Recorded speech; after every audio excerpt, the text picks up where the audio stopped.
Olá, olá. Boa noite a todos e todas e todes. Mais uma vez aí, diálogos afroteológicos, né, cumprindo seu papel para debater temas pertinentes à nossa tradição, a tradição do Batuque, tradição do Candomblé e as demais tradições de matriz africana. E hoje o tema é racismo religioso. Enquanto o pessoal vai chegando aí, acho que a gente podia falar alguma coisa, né, pai? O que o senhor tem a dizer aí? Então, né, quer dizer, eu acho que é um momento propício para a gente conversar um pouquinho sobre o racismo religioso, né? Nós tivemos um caso, né, quer dizer, está andando, né, um caso bastante emblemático, né, referente ao racismo religioso aqui na cidade de Araçatuba. E eu fiz participei de uma live com a mãe da Iaô e com o Babalorixá, que é o pai Rogério.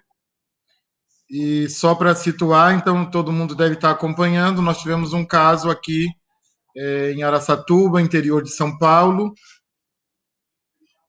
em que a mãe perdeu a guarda da filha por conta de uma denúncia anônima, mas hoje a gente já sabe que a denúncia não é tão anônima assim, que foi da avó materna católica. Na verdade ela não é evangélica, ela não é neopentecostal, ela é católica, a avó é católica. E, e aí houve uma denúncia anônima. A iniciação, ela estava do meio para o final, ela estava do meio para o final. Então houve um primeiro momento que foi uma invasão no terreiro do pai Rogério, e uma invasão com policiais e a mão armada e tal. E só que não levaram a menina nesse momento. Aí pai Rogério faz o quê? Pai Rogério consulta os orixás. Ele faz uma consulta e aí Exu diz que ele acelere os procedimentos iniciáticos, porque haveria problemas. Aí ele acelera os procedimentos iniciáticos.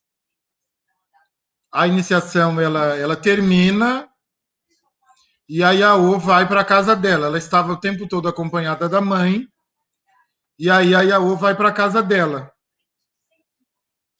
Num segundo momento, eles vão até a casa da Iaô, aí já vão para a casa da Iaô, e mesmo, não é? Quer dizer, mesmo porque foi feito um exame, né, de corpo de delito, e o exame não, não havia nada, né? Não havia lesão corporal, não havia nada. Inclusive, o próprio perito, o médico legista, disse que não tinha nada e que cabelo, qualquer pessoa pode fazer o que quiser com seu cabelo. Pode pintar, pode cortar mais curto, pode fazer trança. Isso aí não caracterizava lesão corporal. Entretanto, não é? Foi num plantão, o juiz estava de plantão, e esse juiz ele tem pretensões políticas na cidade. Ele quer ser prefeito. E era apenas um plantão. E mesmo com o exame, né? Quer dizer, o exame é uma prova pericial, é uma prova, né? Quer dizer, um juiz não pode decidir sem provas, não é? E foi o que aconteceu, quer dizer, um show de horrores de racismo religioso, um show de horrores. E inclusive o juiz diz que decidiu com base, porque a imprensa local também fez uma grande perseguição, não é, ao candomblé, transformou aquilo sabe, como se fosse uma aberração e tivesse acontecido alguma coisa, enfim. Aquela história da imprensa, né? A imprensa às vezes também não colabora. Quer dizer, quase sempre ela não colabora. E aí o juiz diz que decidiu com base no clamor, no clamor. Eu estou rindo, mas é de nervoso. No clamor da imprensa. Né? Quer dizer, a pessoa estuda tanto, né? Quer dizer, para ser um juiz, você acredita que um juiz ele está preparado, que ele conhece a Constituição Federal, a laicidade, né? Quer dizer, você crê que ele está preparado para isso, e, enfim, porque aí eles insistem nessa questão da lesão corporal, como a raspagem ritual da cabeça, insistem em caracterizar a raspagem ritual da cabeça como lesão corporal, mesmo o médico legista, não é, dizendo que não, que enfim as pessoas, né, para mim pode fazer o que quiser com seu cabelo, né, enfim, não cortou a cabeça, não teve um corte, né, não teve uma violência, não é? E aí, lamentavelmente, tira-se a guarda da mãe, da família. Suspensão da família. Sabe, pai? E o que tem me chamado mais atenção, muito embora a gente saiba que não é nenhuma novidade, mas nós sabemos como funciona a justiça brasileira, não é? E a celeridade, não é? Quer dizer, a rapidez. Em uma semana foi tudo resolvido. Na denúncia, em uma semana houve a perícia, em uma semana o Ministério Público fez a denúncia, o mesmo Ministério Público que agora se deu conta do erro que cometeu, porque eu tenho dito, inclusive, muito embora não seja minha seara, mas eu penso que isso é passível de punição, de processo, né? Tanto o MP, o juiz, né? Quer dizer, essas pessoas não podem ser protegidas. Elas também são humanas, são cidadãos, e, portanto, né? Quer dizer, depois que, a primeiro momento, devolver a guarda à mãe, a menina chora, a menina está desesperada, a menina não quer ficar com a avó, disse a avó, se você me amasse, né, como diz que me ama, você deixaria eu estar com a minha mãe. Eu amo a minha mãe, eu amo meu pai de santo. E a mãe chora, né? É natural. Então eu penso, né, quer dizer que lamento, não é, pai, da justiça, uma justiça ideológica, uma justiça tendenciosa. Isso é muito sério, porque enfraquece as instituições públicas, né? Quer dizer, o Conselho Tutelar ele existe para proteger a juventude, para proteger o jovem, para proteger a criança e fazer valer o Estatuto da Criança e do Adolescente. A Justiça existe, em tese, para nos proteger, sobretudo nós, os subalternizados, os marginalizados, não é? E aí você vê a utilização tanto do Conselho Tutelar quanto da Justiça para questões que na minha cabeça muito amadora, são questões familiares, né? Quer dizer, são questões de foro íntimo, né? Quer dizer, são questões que deveriam ser resolvidas entre mãe e filha, nem deveriam envolver a neta, né? Quer dizer, na minha cabeça, e aí a gente vê, quer dizer, que esse problema, muito embora seja um problema que nos afete, né, nos afete como povos e comunidades tradicionais de terreiro, é um problema muito maior, porque enfraquece a instituição Conselho Tutelar, enfraquece a confiança no Poder Judiciário, é um problema seríssimo. E aí, né, quer dizer, o senhor veja, hoje uma notícia também do Judiciário, em que a juíza, né, determina quer dizer, ela determina um criminoso e explicitamente escrito no processo pela sua condição racial. Racial, quer dizer, uma juíza, não é o coleguinha, não é a pessoa que está na rua, não é, entendeu? Não, é uma juíza. Você espera que uma juíza prioritariamente, né, respeite a Carta Magna brasileira, né, quer dizer, a Constituição Federal, né, quer dizer, e ela e eu penso que embora não seja muito doloroso, assustador, é importante que a gente entenda o que está na cabeça dessas pessoas, não é? Quer dizer, o que está na cabeça delas e o quanto elas são perigosas para nós, não é? Negros, pretos e pretas, povos originários, os índios, quilombolas, LGBTQI+. Veja o tamanho do problema, pai. É bastante inacreditável, né? Quase inacreditável que algo assim esteja acontecendo em pleno século XXI. Né? E realmente eu vi também esse caso aí do rapaz, né, que foi preso, pegou 14 anos e 7 meses, sem ter antecedente criminal nenhum, né? Mas ele foi condenado a 14 anos e 7 meses por conta da sua condição racial. Quer dizer, e daí a juíza depois ainda faz ali uma devolutiva em que ela não pede desculpas. Ela não retrocede no que ela publicou ali na sentença. O que ela faz é dizer que foi mal interpretada. A Patrícia está me dando a cola aqui, que é porque ela foi mal interpretada. Né, pelo amor de Deus, o que precisa ser interpretado quando se fala que é por conta da sua condição racial que ele está sendo condenado a 14 anos e 7 meses de prisão? Né?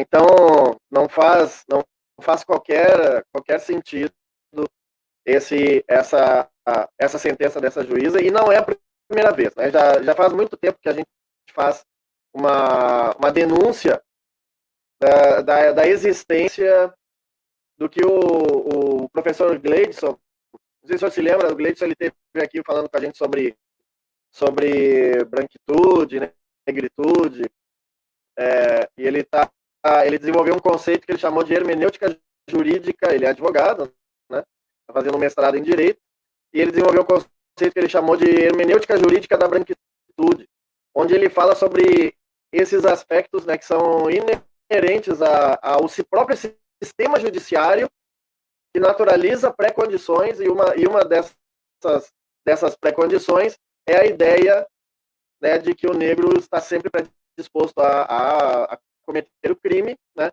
e ao mesmo tempo que também quem é afro-religioso possui relações malignas na sua forma de viver, de estar, de ser, enfim. Né? Então isso é muito cabuloso. Aconteceu um fato semelhante aqui no Rio Grande do Sul há alguns anos atrás, eu acho que já fazem uns 10 anos, acho que aconteceu, né? Lá em Pelotas, em que também um pai, só que o caso foi o pai, né, separado da mãe, quis tirar a guarda da filha por conta, alegando que a filha tinha, né, acesso aos rituais imolatórios, e que isso poderia prejudicar ou traumatizar a criança, né? E ao ver, né, os animais sendo abatidos e tal, e inclusive considerou, né, o fato de que desenvolveria uma predisposição ao assassinato, já que ao ver que as pessoas abatem animais, elas também teriam predisposição a matar pessoas. Então, olha o absurdo do argumento, né, que foi utilizado para tentar tirar a guarda da menina. E daí, no caso, o Conselho do Povo de Terreiro do Estado, que existe aqui desde 2013, né, foi acionado, e daí o pessoal foi lá, conversou com o juiz e explicou para o juiz toda a situação, né, semelhante ao que o IDAFRO está fazendo agora, né, e com isso o juiz acabou arquivando o processo. Mas por aí a gente pode ver já como né, a própria magistratura não entende nada da pluralidade cultural brasileira e faz uma leitura jurídica, faz uma leitura jurídica engessada e isso para não dizer que é o seu bel prazer, né? A gente tem sempre que pensar naquele ditado de que o juiz acha que é Deus, né? E o médico tem certeza. Esse um ditado piadista, mas que muito se encaixa nessa nossa perspectiva aí, né? Pois então, todo mundo que mora no interior é assassino, né? Já que o animal é natural, né, em quem mora no interior. Deixa eu, antes de lhe passar de volta, de lhe devolver, eu quero falar que o pessoal que está curtindo a gente aí, está compartilhando, escrevendo. Dinha Ribeiro, Reginaldo Dinho também está dando boa noite. José de Ogum está sempre junto com a gente. O Antônio Augusto também. A Kátia Moraes, sua bênção, pai. Gleidson Marques, boa noite a todos. Sérgio Luiz, daqui de Porto Alegre. O Gleidson Marques, né, bênçãos mais velhos, mais novos, axé. Fábio Atori, bênção babá. Marcelo Moreira, né, Motumbá Axé. Miriam Coiro, está sempre junto com a gente também. A Edna, ela bate ponto com a gente, adoro a Edna. Marcelo Montes, a Miriam dizendo aqui, né, que não posso aqui falar o que penso desse Luiz, né, e botou F em vários pontinhos. Quando eu e a Patrícia sobre esse assunto também, eu fiquei profundamente indignado, assim, a minha vontade era, né, a nossa vontade dela era de ir correndo daqui até Araçatuba para pedalar essa gente toda, né? Porque não é possível essa é uma situação bizarra, O Gleidson dizendo, nossa, que horror, né? A Miriam, perfeito, Baba Sidney. O Gleidson, eu assisti que é absurdo que a condição racial da pessoa traduz tal conduta do mesmo, absurdo. Mas a maioria dos juízes devem pensar igual a ela, só que não falam, uma vergonha, um absurdo. Com certeza, Miriam. Kátia Moraes, Lombroso e Nina Rodrigues guiam muito dessas decisões e visões de mundo. Com certeza, Kátia, bem lembrado, né, como a ciência promovida por brancos, né, sempre cria situações de subalternização dos não brancos. Né? Então, assim, Lombroso, né, nos seus estudos ali, inclusive tentando definir quem era criminoso, apenas analisando a caixa craniana, ele dizia, né, que era possível ver se a pessoa tinha predisposição ao crime, fazendo uma análise do cabelo, da cor da pele, dos traços faciais. Era isso que o Lombroso defendia.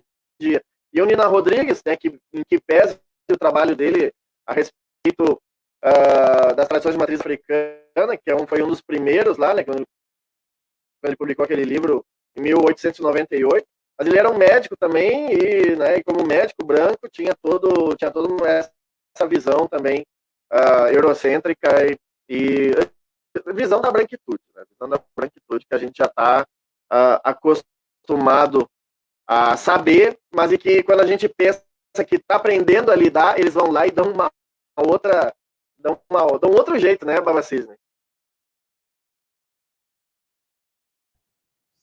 Isso, exatamente. Né?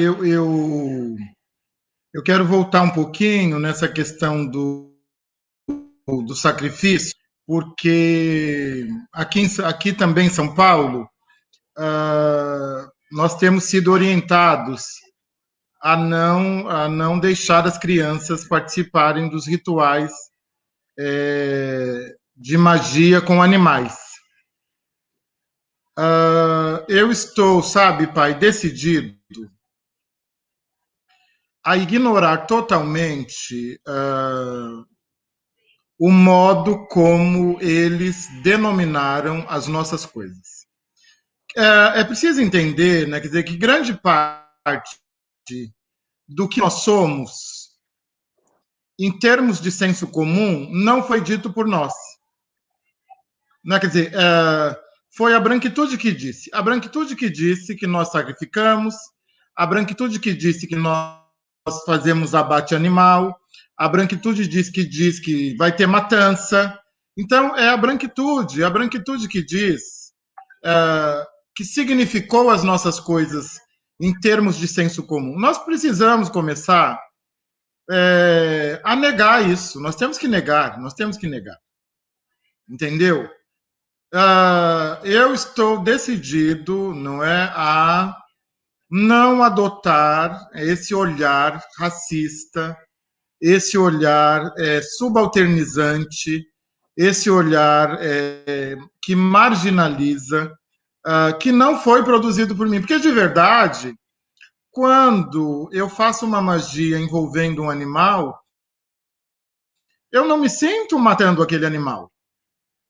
Eu não tenho essa sensação que eu estou matando você. Estou matando você, bicho. Eu não tenho isso na minha cabeça, essa sensação. Quando eu estou fazendo uma magia envolvendo uma galinha, um galo, eu não tenho essa sensação de que eu estou tirando a vida. Eu não passa eu não estou me sentindo um assassino, como eles querem fazer crer. E negar essas mentiras contadas sobre nós. Nós não matamos animais, nós não sacrificamos, nós não abatemos. Inclusive, abate é um empréstimo dos rituais judeus. Abate religioso é um termo emprestado dos judeus, não é? E eu não vou mais. Vocês matam bicho? Não, não matam. A gente não mata. Vocês praticam abate religioso? Não, não praticamos. Mas vocês matam não sei o que. Bom, você que está falando, mas eu que faço, portanto, quem sabe sou eu. O que você diz não significa nada. Eu é que faço, portanto, quem sabe sou eu. Todos os carneiros que Xangô comeu, pai, a vida toda, estão incorporados a mim. Eles não morreram, eles estão somados a mim. A minha é a vida de todos os carneiros que Xangô comeu. Eles só vão morrer quando eu morrer. Eles não morreram. Aquilo foi magia simbiótica, magia de incorporação. Entendeu? Os carneiros não morreram. Os carneiros estão somados a mim, inclusive. Eu sou corresponsável pela vida e eu tenho que deixá-los vivos e tenho que honrá-los e tenho que continuar em pé e tenho que continuar trabalhando e tenho que ser carneiro também. Eu tenho que ser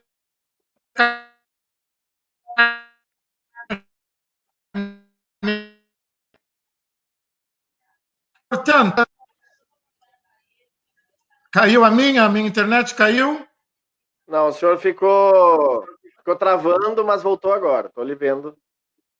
É a minha internet, eu não estou num lugar bom. Vamos lá, coragem. Deixa eu desligar o celular para poder dar uma. O senhor está me ouvindo agora? Está me vendo? Estou lhe vendo e estou lhe ouvindo bem. Então, eu vou. Vocês estão me ouvindo? O pessoal está falando para eu verificar o áudio. Que estava cortando, né? Mas já voltou ao normal. Dá um alô aí, pessoal, se vocês estão me ouvindo bem.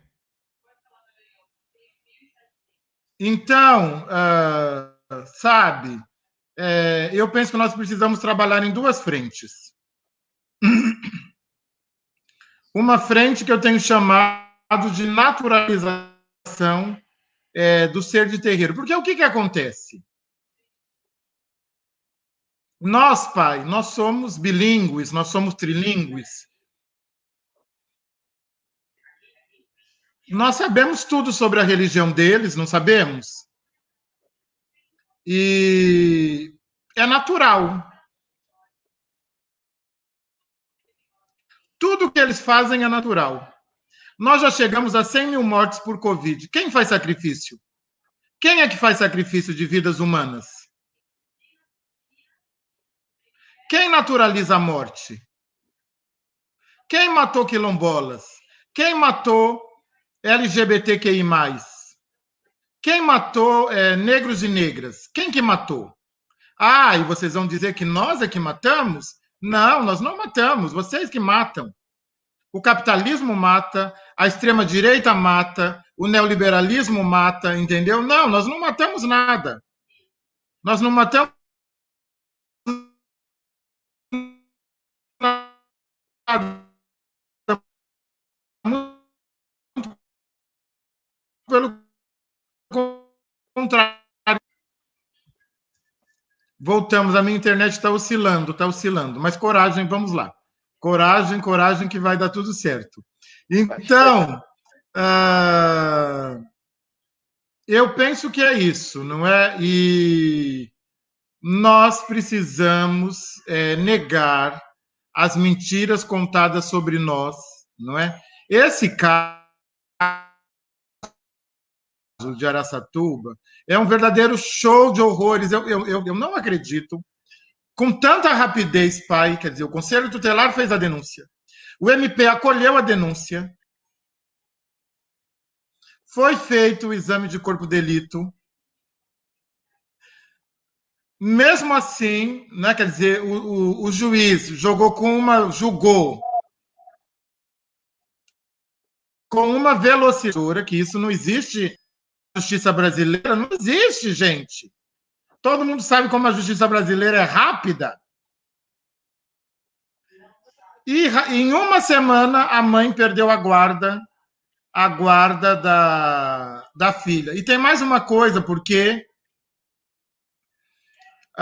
o nosso povo é tão confuso, ele é tão confuso, tão colonizado, que surgiu um burburinho de precisa ver se não tinha alguma coisa errada, precisa ver se não faltou documentação. Gente, não há nada que justifique esse tipo de comportamento. Não há nada que justifique esse tipo de atuação criminosa. Não há justificativa para a razão de um terreiro, não há justificativa para a suspensão da guarda familiar de uma mãe. Não há justificativa. Como é que é isso? Né? Quer dizer, eu não me conformo com esse tipo de gente que quer criminalizar os alvos, e os alvos somos nós. Não há justificativa, quer dizer, é racismo religioso, racismo. Não é, quer dizer, eles já estão decididos, é um projeto de poder, e eles já estão decididos a nos exterminar. Pai. Realmente é impressionante isso tudo, né? Deixa eu dar uma olhada aqui no que o pessoal tá falando, né? A Edna disse que tenho aprendido muito com senhores, colocações sempre equilibradas e inteligentes. A Selma tá pedindo a bênção, a Andréia e a Ode Emanjá também. Bênção Pai Sidney. Antônio Augusto, tá bom, já foi visto isso.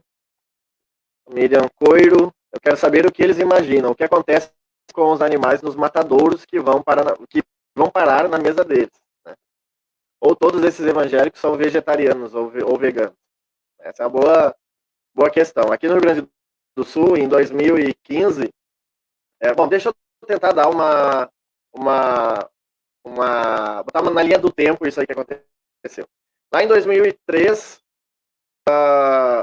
a bancada evangélica na Assembleia Legislativa do Rio Grande do Sul era constituída por apenas uma pessoa, um pastor da Igreja Quadrangular, o Manuel Maria, que era do PTB. E ele criou o Código de Proteção aos Animais, e nesse Código de Proteção tinha um artigo que dizia claramente que era proibido, que estava proibido o sacrifício de animais em rituais religiosos. Daí, claro, isso estava explícito demais, então o artigo não passou, ele teve que ser reformulado, e com a reformulação, o artigo deixou tudo muito dúbio. E, assim, né, falando sobre crueldade de animais, né, que estava proibido aí a crueldade com os animais. E o que aconteceu foi que logo que o código passou, ainda em 2003, as pessoas começaram a usar o Código de Proteção aos Animais para coibir as casas de religião, né, os ilês axés aqui do Rio Grande do Sul. Inclusive, Pai Sidney, a casa do pai de Didi de Xangô, aquela que estivemos lá na festa do Batu, foi uma das casas que foi fechada também com base nesse Código de Proteção aos Animais. Por conta disso, em 2004, quando a gente ficou sabendo de todas essas histórias e das perseguições que estavam ocorrendo principalmente no interior do estado, a gente se mobilizou aqui. Meu pai de santo foi um dos que lideraram a luta, mas também Babadiba de Iemanjá, Mãe Norinha de Oxalá, Pai de Nath de Oxum, uma série de lideranças religiosas aí encabeçaram a luta contra, né, esse desrespeito às nossas crenças. Fizeram um movimento gigantesco com passeatas e invadindo a Assembleia Legislativa, fazendo lobby com os deputados. E um dos deputados, né, o deputado Edson Portillo, do PT, foi quem criou uma emenda que salvaguardava as tradições de matriz africana. Bom, logo que essa emenda passou, claro, ela passou, foi para o parlamento, foi votada no parlamento e passou. Logo que ela aconteceu, o movimento em defesa dos animais, que são controlados por evangélicos, isso tem que ser dito, né, que todas as lideranças em defesa de animais são evangélicos. Eles entraram com uma ação direta de inconstitucionalidade através do Ministério Público daqui do Estado, no Tribunal de Justiça do Estado, para tentar derrubar a emenda que então foi chamada de emenda Portillo. E isso fez com que, né, mas o tribunal entendeu, que a gente pressionou de novo, e o tribunal entendeu que não podia, que não era inconstitucional. E então o Ministério Público levou para o Supremo Tribunal Federal, que houve aquele julgamento que a gente viu no ano passado ali com a magistral defesa ali do Dr. Ed da Silva Júnior. Agora, em 2015, antes de haver então esse julgamento da DIN, em 2015, a primeira-dama do município, né, a Regina Becker Fortunati, que era ou é esposa do Fortunati, que era o prefeito na época aqui de Porto Alegre, ela é defensora dos animais, é evangélica também, e ela é da Igreja Batista. E a primeira lei que ela protocolou, o primeiro projeto de lei que ela protocolou na Assembleia Legislativa foi justamente tentando retirar a emenda. A proposta do projeto de lei era de retirada da emenda Portillo, né? E o argumento dela, né, os argumentos dela era que a sociedade gaúcha já não tolerava mais esse tipo de ação, né, religiosa, que os sacrifícios de animais não eram uma ação tolerada, né, um ritual tolerado pela sociedade gaúcha. Por conta disso, a gente fez de novo, né, um grande movimento, né, também fizemos lobby na Assembleia Legislativa, né, tropeçamos muito, né, porque os deputados, para nós, diziam uma coisa, chegava lá na hora de votar, faziam outra. A bancada, se a bancada evangélica lá em 2004 era de apenas um membro, a bancada evangélica hoje no Rio Grande do Sul são de 14 pessoas. Né? E daí, então, isso prejudicou o andamento, que daí todo esse pessoal, né, defendia o projeto de lei da Regina Becker Fortunati, né? E o presidente da Comissão de Direitos da Comissão de Constituição e Justiça, ele é um médico veterinário e, portanto, ele também estava ali em função da defesa dos animais, né? Ele se elegeu pela pauta da defesa dos animais, e daí, então, quando a gente foi falar com ele, ele disse que ia nos dar todo o apoio, mas chegou lá na hora, quando o voto dele era crucial para definir, ele votou a favor da PL, né? Daí, então, tudo isso nos prejudicou, e isso tudo nos prejudicou. E daí, quando saiu, no final das contas, quando teve a votação e o PL caiu, foi votado para que ele não fosse adiante, a Regina Becker tentou, ou melhor, ela ameaçou em criar um plebiscito do estado todo do Rio Grande do Sul, para que fosse votada pelas pessoas se elas queriam ou não que houvesse sacrifício. Olha o ardil dessa ordinária sem vergonha, dessa deputada, que foi secretária, o marido dela criou uma secretaria especial só para botar ela de secretária, né, que é a Secretaria de Direitos dos Animais, que é uma coisa que não existia aqui em Porto Alegre, e daí depois ela foi lá e se candidatou, né, pela defesa dos animais, mas com o patrocínio da Friboi, né, da JBS, como é que é, daquela que faz sandália de couro também, da Grandene, que faz sandália de couro, quer dizer, para ver a hipocrisia. E ela promoveu isso. Eu tinha dado uma entrevista na Rádio Bandeirantes, né, antes, e daí depois, quando surgiu essa coisa do plebiscito, a Bandeirantes me chamou para dar de novo uma entrevista falando sobre isso. E daí o que eles achavam?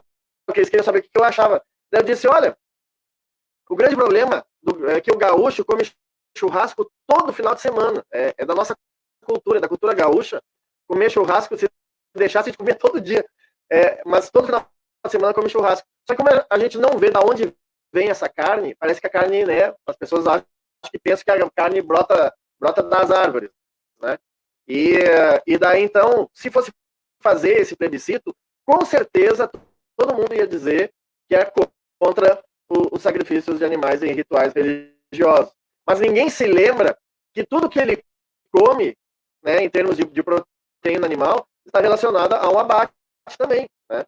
E daí, no fim, o plebiscito não saiu, graças a Deus. Mas eu quis responder a Miriam, dando todo esse portfólio, né, do ocorrido, para que entendesse, né, que, na verdade, mesmo os vegetarianos e os veganos, eles consomem, né, a proteína animal de alguma forma. Não tem como existe medicamentos, né? Se tu está comendo gelatina, tu está comendo cartilagem animal. Então, não tem como eliminar 100% da carne animal no nosso cotidiano, né? No nosso cotidiano. Então, é muita hipocrisia.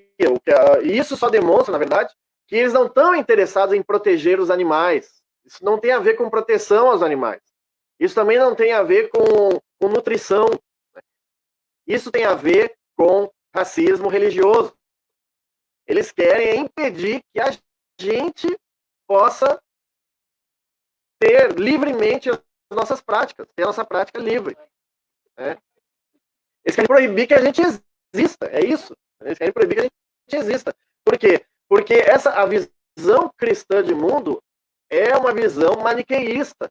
E para eles poderem ser o bom da história, eles precisam eleger alguém que seja o mal. E daí esse mal somos nós. Babacid. Exatamente, é isso mesmo, né? Quer dizer, não há nenhuma relação, não é, entre proteção, cuidado animal, né, e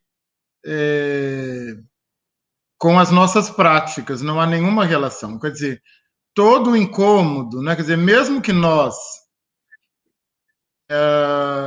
não praticássemos magia utilizando animais, né, quer dizer, mesmo que nós não incorporássemos animais, não é, a nossa existência, porque é disso que se trata, não é? Se trata de magia. O problema deles vem lá do racismo estrutural, não é? Quer dizer, Silvio de Almeida diz o seguinte: ser racista no Brasil é regra, não sê-lo é exceção. Portanto, é a regra, né? Quer dizer, a regra é essa. A regra é clara, né? E nesse caso é clara mesmo, não é preta, não. A regra é clara. A regra clara é a seguinte: você só pode existir a partir da premissa de que só há um tipo de existência possível, e essa existência não é a negra, não é a de terreiro, não é a que pratica magia. Então, a existência é a existência cristã. Então, de verdade, pai, eu vou ser sincero com o senhor, eu cheguei num estado, eu estou pouco me lixando se eles querem matar bicho, não quer, se eles comem carne, não come, se come periquito, borboleta, papagaio, se come besouro, isso é problema deles. Problema deles. Eu não estou nem aí. Se eles falar que amanhã vão viver de luz, problema deles. Eu não vou viver de luz, eu vou viver comendo o que eu como. E vou continuar praticando minha magia. Quer dizer, a questão é a seguinte: você não pode impor, né? Quer dizer, o seu modo de vida, não é? Quer dizer, para nós, só porque nós temos origens negras, origens enegrecidas, eu não estou nem aí. Você quer comer seu besouro, quer viver de luz, quer viver de água, quer ser celibatário, quer fazer seu jejum, problema seu, problema seu. Eu não estou nem aí. Eu não sou partidário, entendeu, de uma defesa a partir dos sistemas hegemônicos e a partir de comparações. Não, não, não, não, não. Não, eu posso existir independente do tipo de vida que você leva, porque até porque eu nunca disse que é errado não comer carne, comer só folha, viver de luz, viver de água. Eu nunca disse, para mim está tudo bem, eu não estou nem aí. Aquilo que o senhor muito bem me ensinou, que a nossa afroteologia não é excludente, não é? Quer dizer, não precisamos excluir ninguém para existir. Eu não estou nem aí, portanto, eu não preciso dessas comparações baratas, eu não estou nem aí. Sabe, se eles comem aranha, se eles comem caranguejeira, problema deles, problema deles. Eu não estou. Eu não estou nem aí, eu não estou nem aí. Se eles compram a carne da Friboi, da Sadia, se eles compram no açougue, se eles pegam na fazenda. Eu não estou incomodado, não estou incomodado. Os incomodados são eles é que estão incomodados, não é? Os incomodados são eles. A gente reclamou do negócio, a gente só começou a falar para eles lutarem contra a Friboi, contra a Sadia, porque eles começaram a priorizar, inclusive, as 3 galinhas que a gente mata, 3 galinhas em meio a milhões, né? Quer dizer, o Brasil é um dos maiores produtores de carne de aves, né? E de bois, enfim, do mundo, não é? Sim. Então, a gente só começou a falar isso, eu mesmo comecei a falar, eu acho que vocês estão atirando para o lado errado, porque o que a gente utiliza na nossa magia é muito pouco.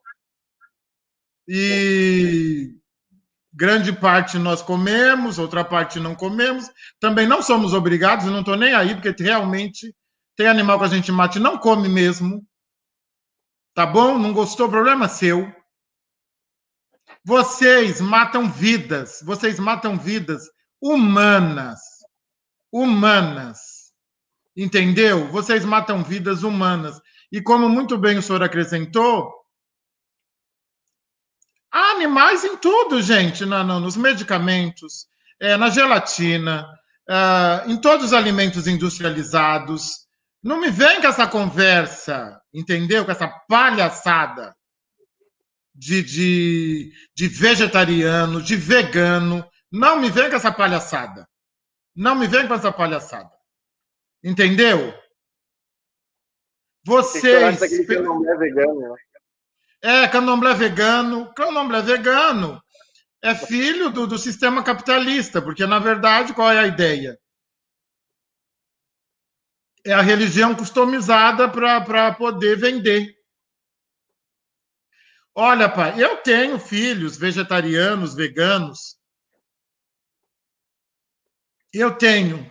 Só que eu digo o seguinte.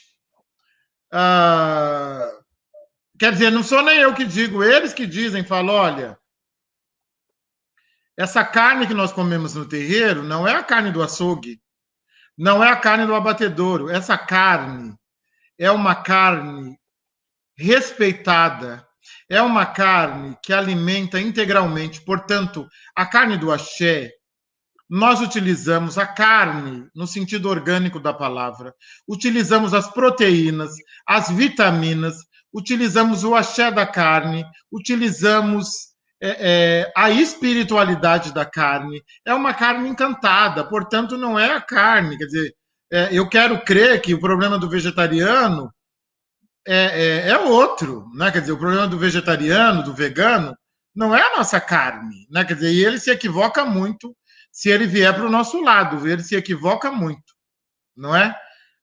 Porque a nossa carne, né? Quer dizer, ela não é uma carne viva, ela está viva, ela não morreu.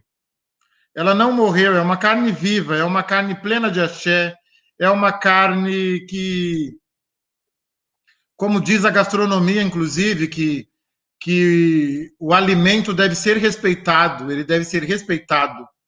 É um dos princípios da gastronomia, respeitar o alimento, respeitar a carne, transformar aquilo de modo respeitoso, transformar em arte. Então, a carne que nós utilizamos no axé é uma carne, acima de tudo, respeitada.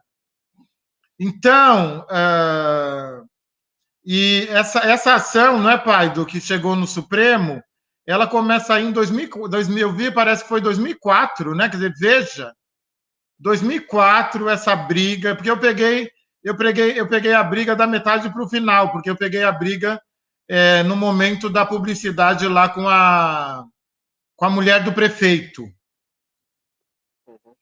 Nem sei que fim levou essa mulher. Que fim levou essa mulher? Só me conta. Eu quero saber que fim levou. Porque eu fiz muita magia para ela, muita magia. Espero que tenha funcionado.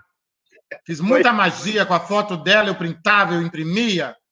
E aí eu quero ver que fim levou essa mulher. E porque se não tiver dado certo, a gente ainda continua, né? Porque ela merece. E então é racismo. O nome disso é racismo religioso, é racismo. Mesmo que a gente usasse só folhas, eles nos perseguiriam do mesmo modo. Se a gente usasse só terra, fogo, água e ar, eles nos perseguiriam. Não há nada a ver, não há nenhuma relação com a magia utilizando animais. Não tem a ver com isso. Eu tenho dito a você, a que dia o senhor matou o urso panda? É o urso panda que o senhor usou? Urso panda? Não usou o urso panda, usou lá o arara, a extinção, a cobra, a última cobra do planeta, daquela origem. Não, nós utilizamos o quê? Nós utilizamos bodes, utilizamos aves, utilizamos frango, galinha, galo. Faça-me o favor, né? Faça-me o favor.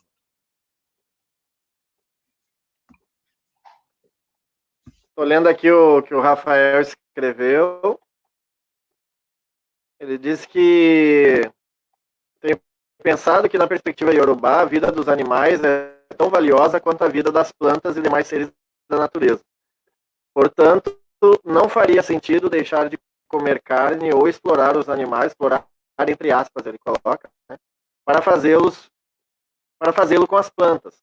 Para ter o alface no prato vegetariano, há um processo tão natural quanto a criação de rebanhos de gado. Por isso é uma crítica incompleta, sempre. Para o povo de terreiro, a energia de plantas tem a mesma relação que a energia dos animais. Com certeza, Rafael. E não só isso, mas o argumento utilizado aí é porque isso é uma coisa que eu falo também. Quando eles vêm com essa defesa aí da vida, não, é em defesa da vida, né? Não é em defesa da vida coisa nenhuma, né? Porque as plantas também são vivas. Aliás, a gente só come coisa viva. Ninguém, né? A vida alimenta a vida. Né? Então não é, a gente não come pedra, né? A gente não come terra, né? A gente come outros seres vivos. Né? Então, a partir do momento que tu está comendo uma alface, está comendo um ser vivo. Está comendo um tomate, está comendo um ser vivo. Aliás, eu até brincava com meus alunos, eu dizia que, olha, toda vez que vocês comem a laranja, vocês estão comendo o testículo da laranjeira, porque é por ali que se reproduzem, através as frutas são, na verdade, o órgão reprodutor das plantas. Então, quando a gente come uma fruta, a gente está comendo o órgão reprodutor das plantas. E isso é uma verdade muito nossa, da nossa tradição, né? Então não tem qualquer possibilidade de abrir mão disso. Agora, quando eu faço essa discussão com os defensores dos animais, eles logo apontam, dizendo, não, mas as plantas não são sencientes. Essa ideia de senciência é uma coisa construída aí, não muito cientificamente, aí no final do século XX, querendo dizer, né, que os animais, eles sentem, têm consciência de algumas coisas.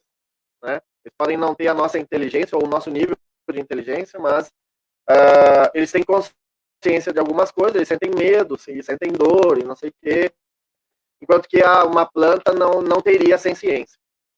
Mas, ao mesmo tempo, a gente agora, comprovadamente, cientificamente comprovado, né, já se sabe que as plantas também sentem, porque tem muitos estudos comprovando aí que se tu botar uma música, a planta se desenvolve mais, se tu gritar com a planta, ela murcha. Então assim, tem se conversar com ela vem embora, né? Então, quer dizer, então existe então as plantas, elas não são assim tão não sencientes como os veganos querem apontar pra gente. Então, todo argumento que eles têm, a gente tem outro para quebrar. E como o pai Sidney mesmo falou, se nada disso, né, servir, então é o seguinte, então meu filho não come, não quer, não come, agora não pode me obrigar a não comer, né? Claro, né? Mas faz mal para ti, para mim não, eu tô cada vez mais gordo, não tem problema em comer comida, né? Comer os animais. E quando a gente pensa em comer os animais que foram imortalizados através da nossa magia, então, né? Parafraseando aí o Pai Sidney, porque agora me veio isso, Pai Sidney, né? Se eles não morreram, então, através dos rituais, eles foram imortalizados. Esses animais foram imortalizados, né? A partir do momento que eles não morreram. Pelo contrário, eles vão seguir através de mim, e nem mesmo quando eu morrer, ou quando o senhor morrer, porque se nós vamos nos ancestralizar, então esses animais vão se ancestralizar junto com a gente. E isso até é importante para mim, porque há um tempo atrás uma amiga que é do Batuque, que é iniciada, mas ela é defensora dos animais, ela me perguntou se tinha um lugar no Orum para os animais. E eu, puxa vida, eu não sabia responder isso, né? Nunca li nada a esse respeito. Mas agora o senhor me deu o subsídio teológico para pensar nessa forma, né? De que pelo menos os animais que são transformados pelas nossas magias, pelas nossas mandingas, eles se tornam imortalizados através de nós pela nossa ancestralização. Né? Então esse é mais um argumento que a gente pode tocar para frente aí. Bastante, ficou até poético. Daí eu vou deixar para o Babacine, aquele que é o homem das poesias, e de escrever direito. Ainda quero aprender a escrever como ele escreve.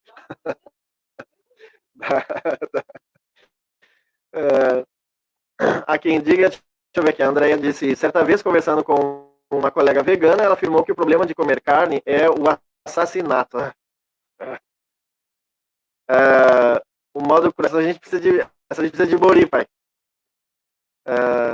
O modo cruel com que esses animais são abatidos nos matadouros. Tanto que fui vegetariana e entendi o ritual do Oro fora desse contexto capitalista dos matadouros. A benção Pai Sidney, Motumbá, a todos. Claro, a gente não quer ser tecnicista também, né, pai? Mas o conceito de assassinato está relacionado apenas a seres humanos, né? Então, assim, ó, se tu matar outro ser humano, é assassinato. Agora, se tu mata outro animal, não é. Tá? Isso é uma questão jurídica.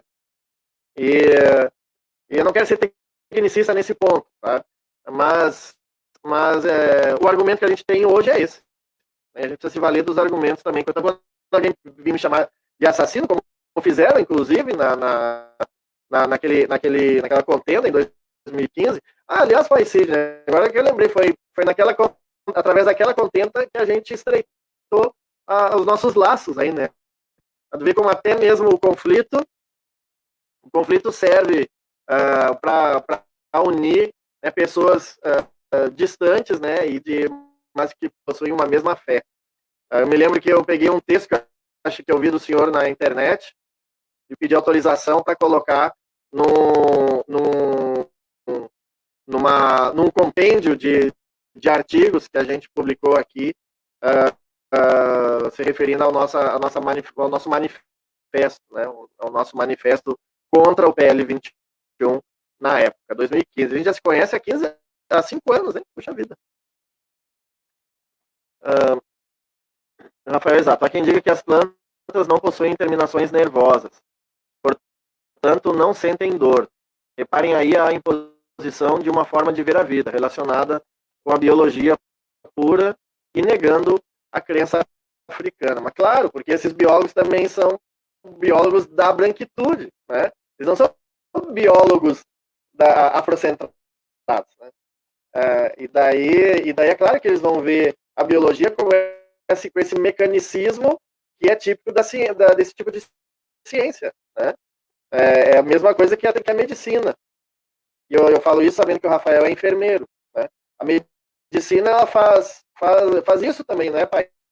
Vai no médico e o médico falar com o robô é a mesma coisa, porque ele só faz ali uma avaliação, o diagnóstico dele é com base nos teus sintomas, né? Então, assim, não existe uma profundidade na relação do médico com o paciente é apenas um número, né, ou uma pessoa com sintomas. Não sabem lidar. E daí a importância do enfermeiro, que esse sim é que chega até nós, esse é que faz todos os procedimentos, que são muito mais. Pois é, olha só o que a Patrícia está me dizendo aqui, que ela foi falar com o médico para saber por que ela tinha essas manchas no rosto, e o médico disse para ela que não era para se preocupar, porque isso é doença de negrão. Tá vendo, pai?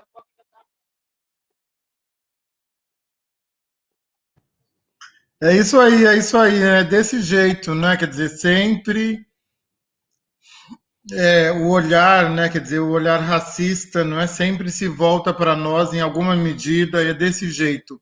Eu quero só destacar, e aí, pai, o senhor pode, não é? Quer dizer, a partir, não é, de uma cosmopercepção iorubá, tudo é vivo, tudo é vida, tudo é parte da multiplicidade da força criadora.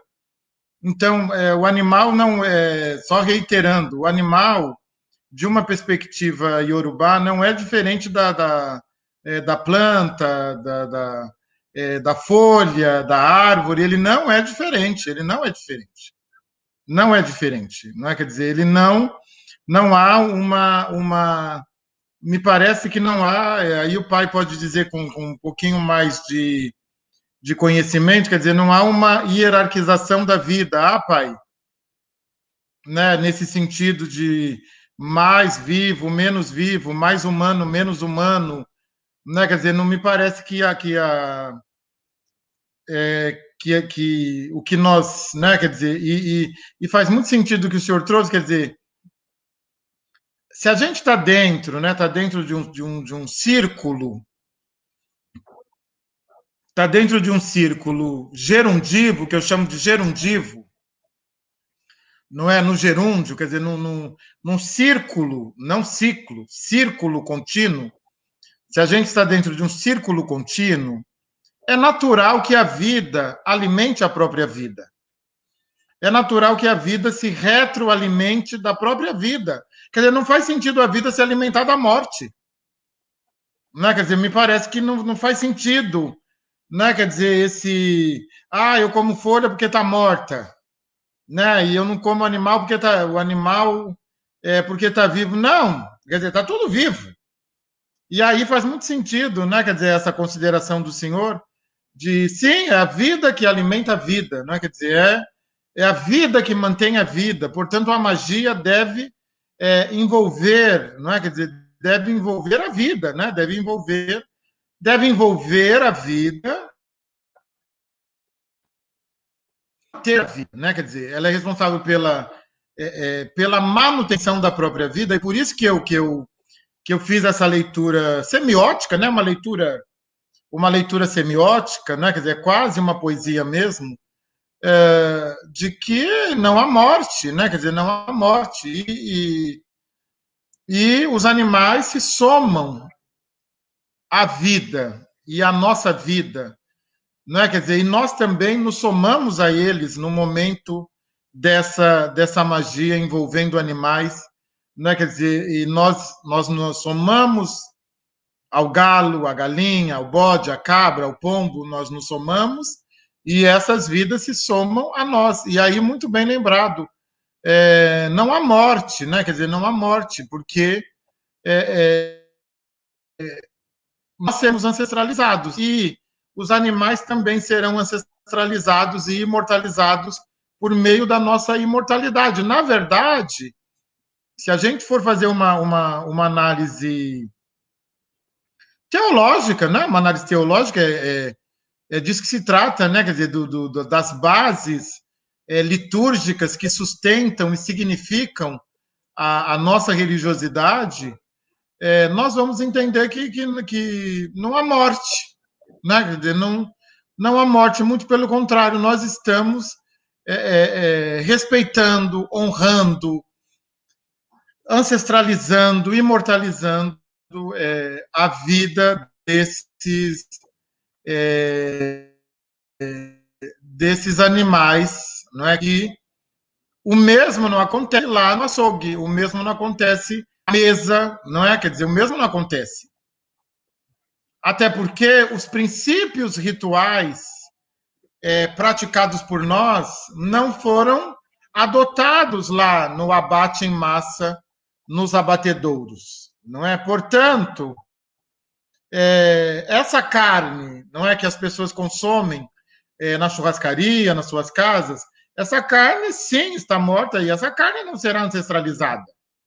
Não é? Quer dizer, essa carne não será ancestralizada. Por quê? Porque ela não envolveu a magia, quer dizer, não houve um conjunto de rituais que nós praticamos no terreiro, isso não foi praticado. Portanto, essa carne é desperdiçada, Não quer dizer, ou, para não ser tão radical, só se aproveita mesmo os conteúdos orgânicos, as vitaminas e tal, e ainda se aproveita temporariamente, porque sempre precisa repor, não é? Em alguma medida. E a carne que nós sacralizamos, né? Consagramos, sacralizamos, essa carne, porque me parece, aí acho que cabe uma leitura interessante, que essa carne do açougue é profanada e a nossa carne é consagrada. Se é possível diferenciar o que é sagrado e profano, sim, né? Quer dizer, esse tipo de alimentação é profana. E o tipo de alimentação que nós praticamos a partir do ritual de terreiro é sagrado.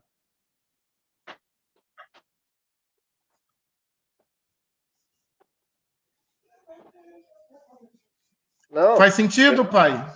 faz todo sentido. Faz todo sentido. Principalmente porque o abate dos animais em matadouros, esse que vai dessa carne que vai para açougue, ele é um abate desumanizado, né? Quer dizer, a pessoa não tem nenhum tipo de sentimento com relação ao animal, né? O animal ele não tem uma importância senão a do acúmulo de capital, né? A importância do abate animal no matadouro, seja na Friboi, seja em qualquer outro lugar, ou da Perdigão, na Sadia, esses animais eles são abatidos mecanicamente, né, sem qualquer tipo de envolvimento emocional da pessoa que está abatendo eles, ou da máquina, né, tem máquina também que abate, com o próprio animal. Enquanto que o animal que é abatido, né, ou que é sacralizado, ou que é imortalizado através dos nossos orôs, ele tem uma outra relação com a comunidade, né? A comunidade cuida dele, a comunidade alimenta, ele é louvado, né? Eu não sei como é no candomblé, daí nesse caso, porque eu nunca experienciei isso, mas no caso do batuque eu posso dizer que o animal é reverenciado como se fosse o próprio orixá, né? Então, e o momento da sua imortalização é um momento de muita expressão e muito sentimento para todo mundo que está envolvido naquele orô, né? Então, é muito, muito diferente do que acontece nos abatedouros, sem falar em termos de número, né? Como o senhor bem mesmo apontou, né? Que eles estão mais preocupados com as 3 galinhas que a gente imortaliza aqui do que com as 650 mil galinhas abatidas por dia em apenas um matador, né? Então isso já demonstra muito o porquê que a preocupação deles, inclusive o doutor Edio fala na defesa lá no STF, ele diz isso, né? Que no Brasil é o único lugar em que a vida de uma galinha tem mais importância que a vida de um jovem negro, né? Então, o jovem negro, ele é vítima da sociedade, se torna vítima da sociedade, ele é literalmente abatido, né, pela sociedade e não ganha o mesmo patamar de importância que uma galinha ganha, né? Olha, só rindo dessa gente, sabe? Só isso para me fazer rir nesse contexto. Agora ali a Kátia ela diz isso. Por isso que precisamos estar nas academias, até para pensarmos num movimento afirmativo em termos de produção de ciência para rebater essas visões de mundo pautadas no racismo científico e na visão eurocêntrica de mundo. É isso que a gente defende, né pai? A gente defende essa posição na academia de apropriação mesmo. Eles se apropriam de tudo que é nosso. Está na hora da gente ir lá se apropriar das coisas que são deles. A gente ir lá invadir esse espaço, tornar esse espaço nosso, né? E começar a pautar a ciência a partir da nossa percepção de mundo, né? Como diz a Oyerokel Yeumi, né? Então, nós pensarmos essa ciência, seja ela exata, humana, social, mas pensar ela a partir da nossa própria cosmopercepção. Faz tanto sentido, diz o Vieira Andrade, né? Faz tanto sentido isso, pai, e é tão bonito os animais se somando ao corpo do iniciado e à natureza divina que lhe habita. Tanto que os animais são escolhidos de acordo com a natureza de cada orixá. O candomblé, inclusive, é um grande sistema de interpretação e integração com a natureza. Com certeza, com certeza. É disso que a gente vem falando já há tempos, né, pai?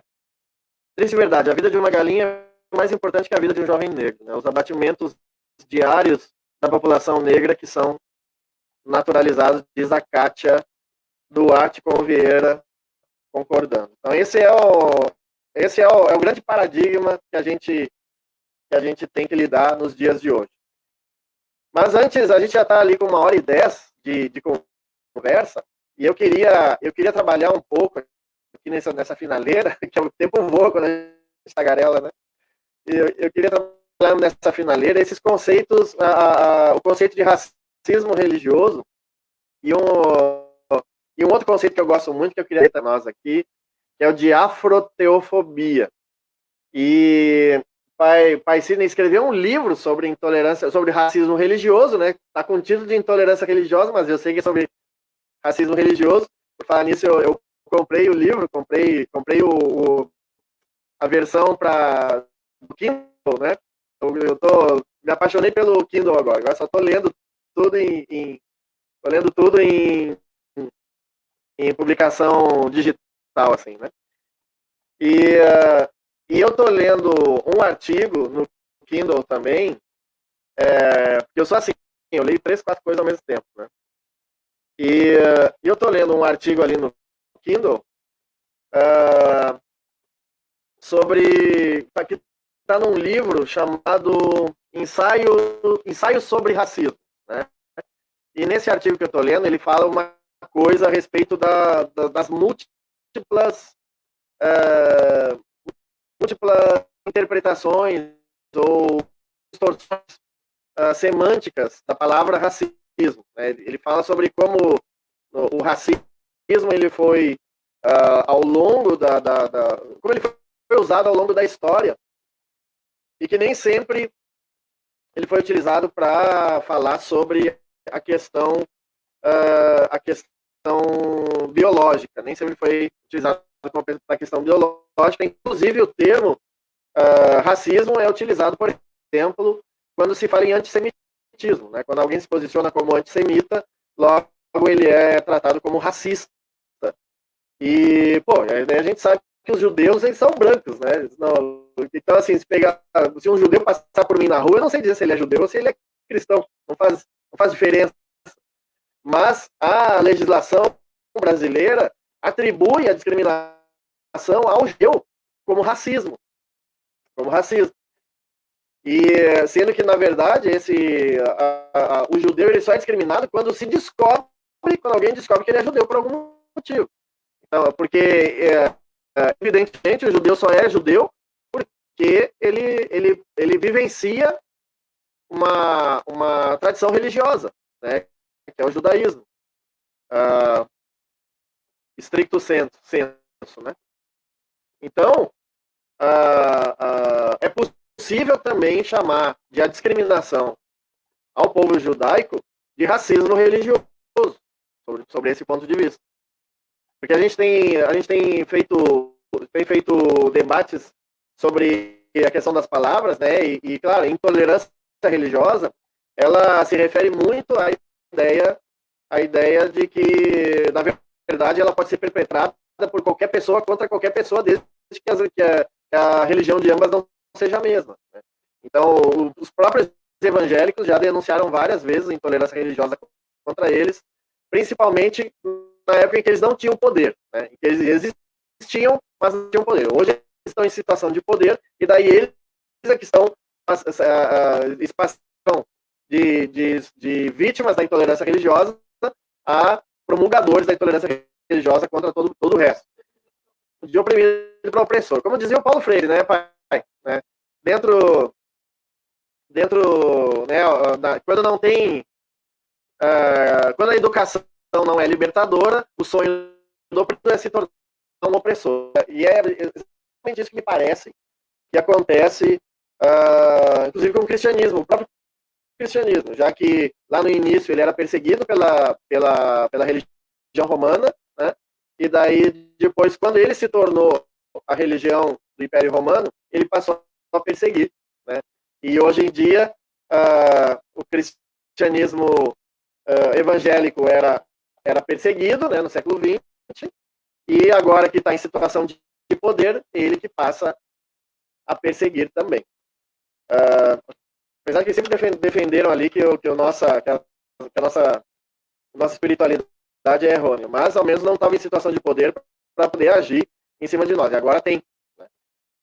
Daí então, O professor Jairo, e eu queria apresentar isso, o professor Jairo, ele, antes de surgir o termo racismo religioso, que, se eu não me engano, foi o Dr. Ed até que promulgou a ideia, esse conceito de racismo religioso, como sendo algo vinculado à tradição de matriz africana, por considerar o racismo, né, quer dizer, o elemento aí que subalterniza o negro, mas não apenas o negro, e também a sua cultura, né, e a ideia da situação em que as tradições de matriz africana, por serem de origem negra, por serem de uma matriz negro-africana, elas acabam sofrendo não apenas intolerância religiosa, mas também racismo, e por isso ele passou a chamar de racismo religioso. Mas o professor Jairo já tinha feito essa mesma reflexão a respeito da fusão desses dois elementos, do racismo e da intolerância religiosa, e tinha construído o termo afroteofobia, que é um termo que eu gosto, por dois motivos. Tá? Até vou botar aqui no vídeo. Eu gosto por dois motivos. O primeiro motivo é a ideia, a ideia de que, porque, como a gente falou algumas lives atrás, que 51% da população, das pessoas que se autodeclararam de matriz africana, ou seja, vivenciadores de uma tradição, seja batuque, candomblé, umbanda, que for, eram brancas, eram pessoas brancas, eram não negros. Né? E isso tem um peso muito grande, inclusive na luta, porque muitos desses brancos que vivenciam a tradição de matriz africana não são antirracistas. Né? E muitos são, inclusive, declaradamente racistas. Se não declarado, pelo menos no comportamento. Né? E a gente vê isso cotidianamente, principalmente na internet, que é um lugar onde as pessoas expõem as suas ideias sem muito filtro, né? Sem muitos freios também. E então tem esse elemento aí, que daí o que acontece? Quando a gente fala em racismo religioso, os brancos acabam dizendo, não, mas não, eu sou branco, então não tem nada a ver com racismo. Esse é um pensamento dessa maioria branca que não entende nada, não tem consciência negra e, portanto, não se envolve com as lutas antirracistas. E daí acha, então, que o termo racismo religioso não tem nada a ver. E daí o termo afroteofobia faz mais sentido, né? Tirando ali o teo de divindade, né? Afro, né? Da divindade africana, e essa fobia, que é um medo, mas é um medo que promove agressividade e coisa e tal. Então, o termo afroteofobia, para mim, se encaixa melhor, porque também atrai, né, os não negros para essa luta, porque eles acham que não tem que ser. Eles acham que se falar que eles não tem que ser, que eles não são vítimas de racismo, quando estão sendo discriminados pela religião. E a outra questão também é que a afroteofobia é muito especificamente a tradição de matriz africana, e daí deixando de lado até mesmo o judaísmo, que o racismo religioso pode ser utilizado, porque, aliás, o termo racismo religioso pode ser utilizado tanto para judeus quanto para indianos, né, hindus, ou para qualquer pessoa que pratique uma religião não hegemônica dentro de um estado em que a religião hegemônica é intolerante, né, ou persecutiva às tradições, às outras tradições. Então, o que o senhor acha sobre isso, Pai Cídio? Falei demais, né? Então, eu gosto também da ideia do afroteofobia, eu também concordo com essa ideia. A grande questão é que no Brasil, não é? Quer dizer, especificamente no Brasil, nós nunca vimos, né, a prática do racismo religioso contra os judeus, quer dizer, nunca chegou a carne kosher, nunca chegou no Supremo, né? Quer dizer, nunca precisou. Você não teve um livro, né? Orixá, Caboclos e Guias, Deuses ou Demônios, voltados para o budismo, não é? Então veja que há um fenômeno muito particular no Brasil que sempre se volta, né? Quer dizer, que segue na esteira do racismo estrutural. você não vê, quer dizer, sim, eu acredito que há casos, né, de relacionados ao budismo, ao judaísmo, não é? Quer dizer, mas a proporção é muito desigual, né? Quer dizer, no Brasil, mesmo o que nós chamamos de intolerância religiosa, que é um fenômeno muito mais universalizado, ele. Eu gostaria de sofrer intolerância religiosa. Eu gostaria de sofrer intolerância. Porque a intolerância é, inclusive, inofensiva. Né? Quer dizer, nós não vemos, mesmo quando os perseguidos eram os cristãos, os pentecostais, os neopentecostais, era muito inofensiva essa perseguição. Portanto, eu gostaria que todos nós sofrêssemos o mesmo tipo de perseguição, intolerância religiosa.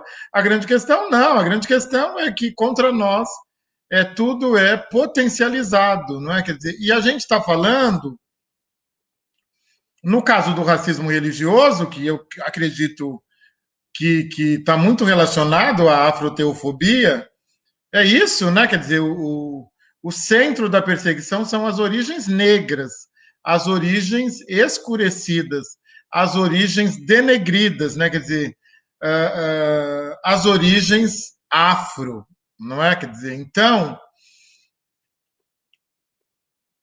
o que acontece? A gente precisa, em alguma medida institucional, pensar racionalmente, e porque, né, quer dizer, já é crime, o crime de racismo, ele já está previsto, não é? Quer dizer, injúria racial, embora, né, quer dizer, no Brasil seja muito difícil você ter uma condenação, eles sempre levam para injúria, mas de qualquer maneira a gente já tem um crime previsto que é racismo, é crime. Racismo é crime, não é? Então, quando a gente, em alguma medida, se serve, não é, da ideia de racismo religioso, a gente está também tentando, né, fazer com que a própria justiça entenda que esse racismo que nós chamamos de estrutural e estruturante e sistêmico, ele se espalha para tudo que é considerado preto. Então, você tem um fenômeno mais universal, que é o fenômeno da intolerância religiosa no mundo todo. No mundo todo você tem intolerância religiosa. No meu livro há um mapa da intolerância religiosa no mundo, e há os países fundamentalistas, os países que são. Você não pode nem ser católico, você não pode ser católico, que não entra igreja católica não entra, entendeu? Então, esse é o fenômeno da intolerância religiosa. Agora, o Brasil tem uma capacidade, né, de produzir crimes específicos, não é?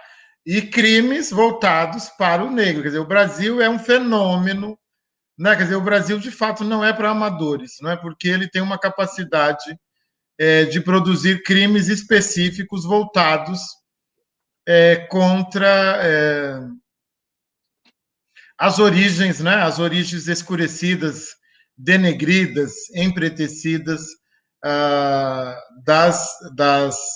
do sistema de crenças, né? Das religiões negras, não é? Quer dizer, eu penso que faz muito sentido a afroteofobia, faz muito sentido, né? Quer dizer, está muito bem elaborado e faz muito sentido.